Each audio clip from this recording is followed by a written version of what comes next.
Page 8, Lonesome Road. At the top of page 8, they're showing you a couple of notes using ledger lines in the bass clef. The D and the D flat, the D it's right above middle C, and then the D flat is just down one. You can get those. Apparently you're going to use those in this piece, I guess, huh? Let's talk about the right hand first. You're starting out in F position. This happens to be an F major. It's got one flat, a B flat, right? All the B's are flatted. In the right hand, you're starting out in F position. But when you get over to the last two measures of the first line, look at the fingering there on the two half note B flats. They went third finger.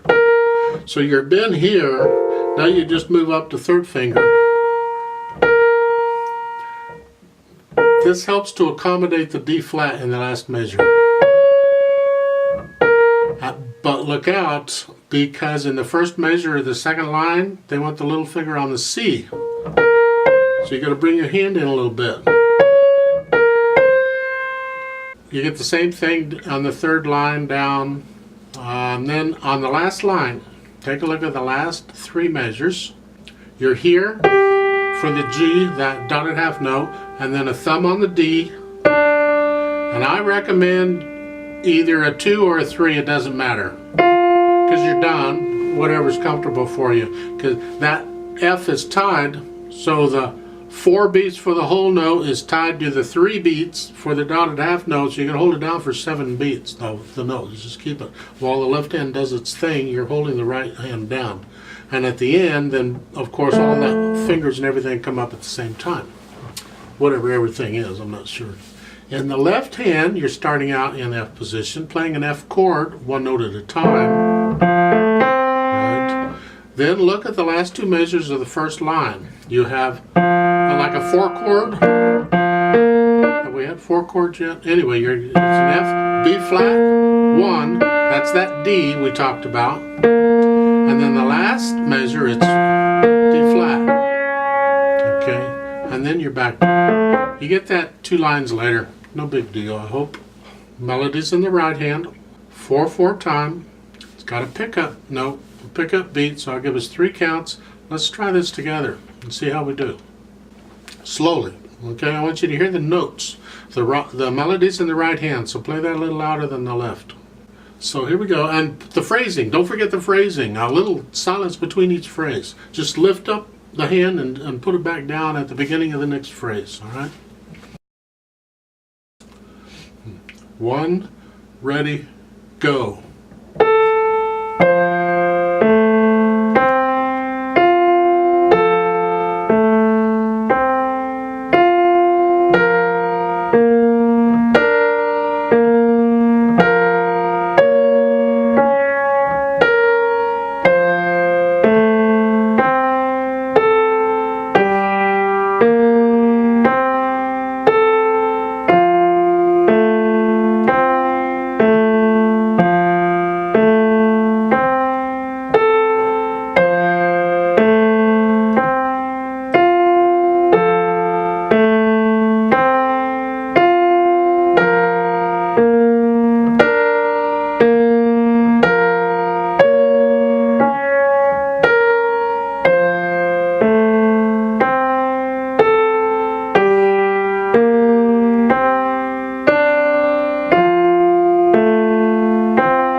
Off. Now this piece is a slow piece, sort of. It's andante. Andante isn't really slow, it's just kind of a nice walking pace. It's a comfortable pace, about like so.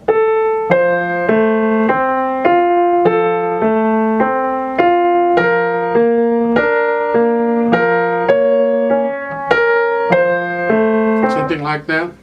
Once you have it up to that speed, play it with me. There's a duet at the bottom, the accompaniment. So I'm going to do the bottom, that accompaniment part, and you do your part, and we'll have a duet. You can hear us both. I can't, but that's okay. I'll deal with it. So I'm going to play it about that speed, all right? Now, the metronome is set at 90. That's for a quarter note. So we're going to try it at that. Now, I'm assuming you already have to know how to play this to do this duet with me. But you go ahead and put your hands in F position.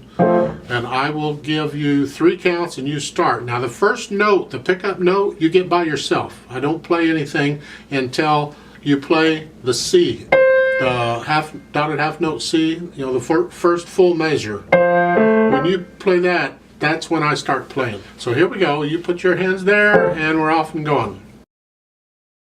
1, ready, go.